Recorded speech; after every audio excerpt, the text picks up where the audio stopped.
सभी को प्रणाम। डे 115 हमारी भावी पीढ़ी और उसका नव निर्माण। हम लोग पढ़ रहे हैं कि बच्चे अपराधी क्यों बनते हैं, उसके अपराधी बनने के पीछे क्या क्या कारण होते हैं, बाहरी कारण से लेकर घरेलू कारण की क्या क्या होते हैं जिनके कारण बच्चे अपराध की ओर मुड़ते हैं और उनके अंदर अपराध करने की वृत्तियां उत्पन्न होती हैं। इसके पीछे हम अभिभावक के रूप में हमारे क्या क्या गलतियां होती हैं जिनके कारण ये कमजोरियां हमारे बच्चे में प्रवेश करते हैं। उसी में है घरेलू कारण के साथ साथ कि कुछ अन्य कारण। प्रायः प्रत्येक शहर में कुछ ऐसे क्षेत्र होते हैं जिनमें विशेषतः ऐसे गरीब लोग रहते हैं जिनके रहन सहन को नैतिक नहीं कहा जा सकता। ऐसे लोगों के घरों के लड़के प्रायः अनैतिक कामों में लग जाते हैं क्योंकि उनका वातावरण ही बड़ा अनैतिक होता है।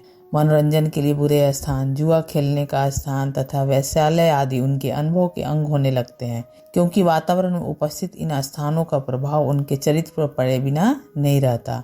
अपराधी बालकों के अध्ययन से पता चलता है कि एक बालक दूसरे को किसी अनैतिक कार्य में लगने के लिए उत्साहित करता है और अन्य अपराधी बालक अपना एक समूह बनाकर अनैतिक व्यवहार के भागी होते हैं।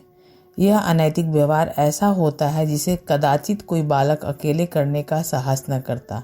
ऐसे अनैतिक व्यवहारों में रेलगाड़ी पर पत्थर फेंकना, बिना टिकट रेल यात्रा करना, वर्जित जलाशयों में तैरना, वर्जित स्थानों में उद्यम मचाना तथा कहीं आग लगा देना आदि हो सकते हैं। इन सामूहिक अनैतिक व्यवहारों से यह जान पड़ता है कि यदि इन बालकों को अपने अवकाश काल को बिताने का समुचित और स्वास्थ्यकर साधन दिया जाता तो कदाचित वे ऐसे कार्यों में न लगते। अतः समाज का यह कर्तव्य है कि वह बालक के अवकाश काल के उपयोग के लिए उचित साधनों का आयोजन करे। प्रायः हम सुनते हैं बहुत सारे अच्छे सामाजिक योजनाएं चलती है, कार्यक्रम सरकार की तरफ से आयोजित होती है। सार्वजनिक जगहों पे बहुत सारे ऐसे नैतिकता को बढ़ाने के लिए, सामाजिक उत्थान के लिए, दबे कुचले लोगों के उत्थान के लिए। लेकिन कुछ ऐसे असामाजिक तत्व होते हैं, असामाजिक व्यक्ति होते हैं जो समाज के उत्थान नहीं चाहते हैं, समाज में शांति नहीं चाहते हैं। अपने गलत वृत्तियों के कारण वो समाज में या अपने आसपास के वातावरण में उथल पुथल मचाना चाहते हैं, जिनको देखकर उनको सुकून मिलती है। उनके कहीं ना कहीं उनके मन को, जो अव्यवस्थित मन है, उनको वहाँ पर वो एक संतोष या सुकून देती है, जिसके कारण वो ऐसे ऐसे अपराध किया करते हैं, जिससे तो आसपास के वातावरण तो दूषित होते ही हैं, वे स्वयं भी इसके चपेट में आते ही हैं, प्लस दूसरों को भी उस गलत वातावरण में ले आते हैं। और ये ऐसे कार्य प्रायः समूह में जो लोग होते हैं, बल्क में होकर या इकट्ठे होकर एक ही वृत्ति के लोग मिलकर ऐसा करते हैं। तो एक गलत संगति का भी एक असर होता है। और ऐसे जब गलत वृत्तियों वाले लोगों की जब समूह बनती है तो ऐसे असामाजिक कार्य होने लगते हैं, जिससे पूरा समाज डिस्टर्ब होने लगता है। तो यहाँ बताया जा रहा है कि अगर उनके अवकाश, उनके जो खाली समय है ऐसे वृत्तियों वाले का, अगर उनको सदुपयोग करने का कोई ऐसा वातावरण नहीं दिया जाएगा, जैसे उन्हें कहीं इंगेज नहीं किया जाएगा, उनके सपने के अनुसार उनकी जब आकांक्षाएं उठने शुरू होते हैं, जब उनको पूर्ति के लिए सहयोग नहीं किया जाएगा, तो फिर वो गलत वृत्तियों की ओर, क्योंकि अब कुछ भी कार्य करने की वृत्ति एक एनर्जी होती है, तो अगर उसको सही दिशा में नहीं लगाया गया तो वो एनर्जी रुकती नहीं है और गलत दिशा में जाती ही जाती है।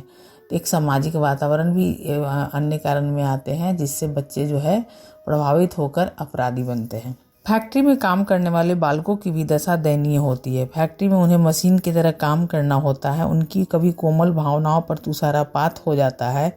फलतः वे फैक्ट्री में कार्य करने के बाद अनैतिक रूप से अपने अवकाश काल को बिताने की ओर झुकते हैं। अपने मनोरंजन के लिए वे अवांछित स्थानों, सिनेमा घर, ताड़ी खाना, वैश्यालय, जुआ घर को जाते हैं। इन स्थानों का उनकी नैतिकता पर बुरा प्रभाव पड़ता है। अगर देखा जाए समाज में, तभी एक सबसे बड़ी नासूर बनी हुई है कि हमारे छोटे छोटे जो नौनिहाल है, जो भी ठीक से बड़े भी नहीं हुए हैं, किशोरावस्था से युवावस्था की ओर जा रहे हैं, वैसे लोग नशे के शिकार हो रहे हैं। और ऐसे नशे के जो एडिक्टेड हो जाते हैं, उनको ऐसे नशेड़ी बनाने के पीछे उनके ही संगी साथी होते हैं, जो शुरुआत में उन्हें सहयोग देते हैं, उन्हें अपने पैसे से खरीद कर उनको इस तरह के नशे की लत लगाते हैं। जब वो नशे की उन्हें आदत लग जाती है तो फिर उनको छोड़ देते हैं और वो अपनी इस बुरी आदत को पूर्ति के लिए ऐसे में ही चोरी करने की अपराध की ओर या फिर कोई भी अनैतिक कार्यों की तरफ झुकते हैं। क्योंकि जब तक वो युवा हैं, कमा नहीं रहे हैं, तो उनको तो अपने आदत को पूर्ति करने के लिए पैसों की तो ज़रूरत पड़ेगी ही।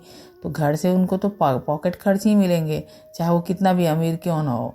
लेकिन यदि उनको ये नशे की लत की अगर आदत लग जाती है और इसकी पूर्ति नहीं होती है, तो फिर इसके लिए भी वो चोरी की ओर या अपराध की दुनिया में कम समय में अधिक पाने वाली वृत्ति की ओर झुकते हैं।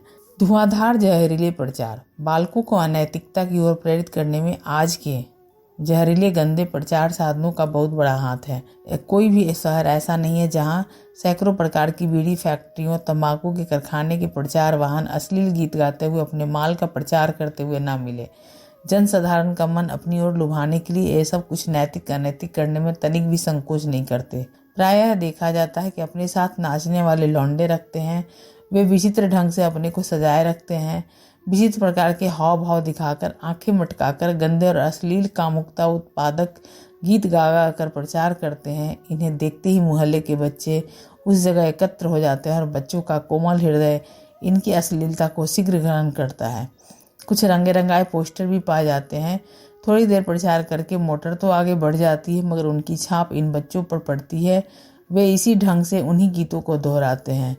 परिणाम यह होता है कि उनके विचार तो दूषित हो ही जाते हैं, साथ ही वह बचपन से ही नशीली वस्तुओं का सेवन प्रारंभ कर देते हैं। समाज की नैतिकता पर इन अनियंत्रित प्रचार साधनों ने बड़ा घातक प्रभाव डाला है।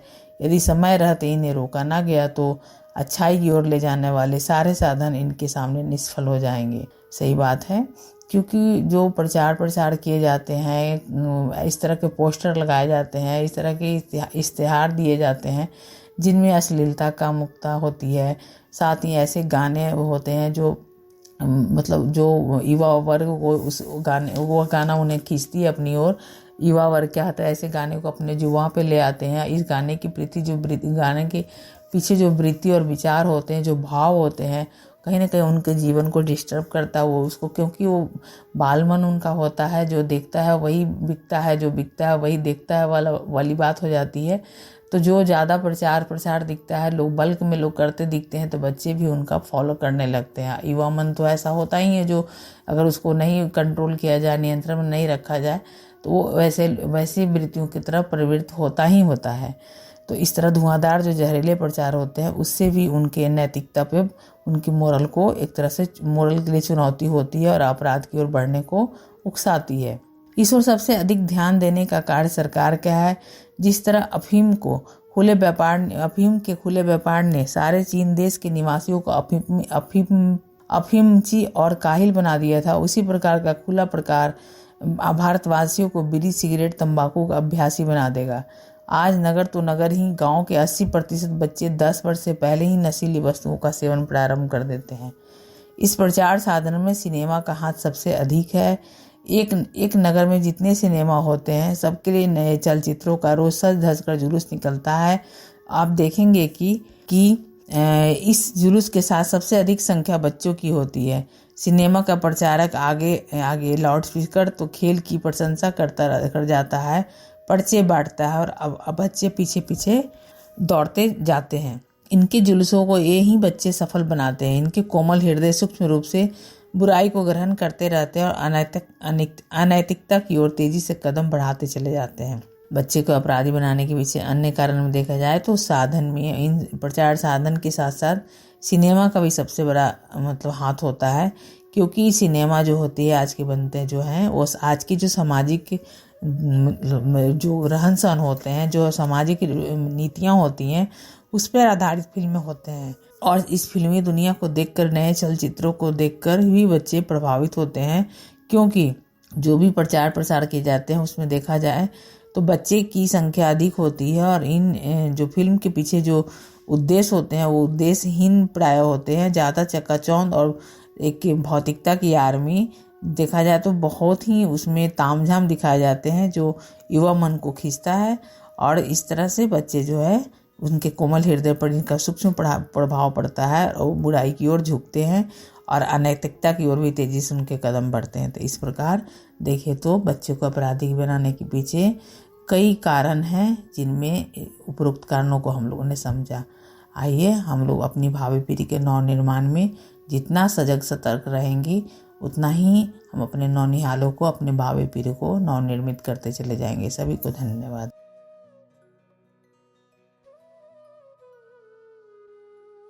हमारे YouTube चैनल को सब्सक्राइब करें और बेल आइकन को दबाकर ऑल पर क्लिक करें ताकि आने वाले सभी वीडियोस की नोटिफिकेशन आपको मिलती रहे।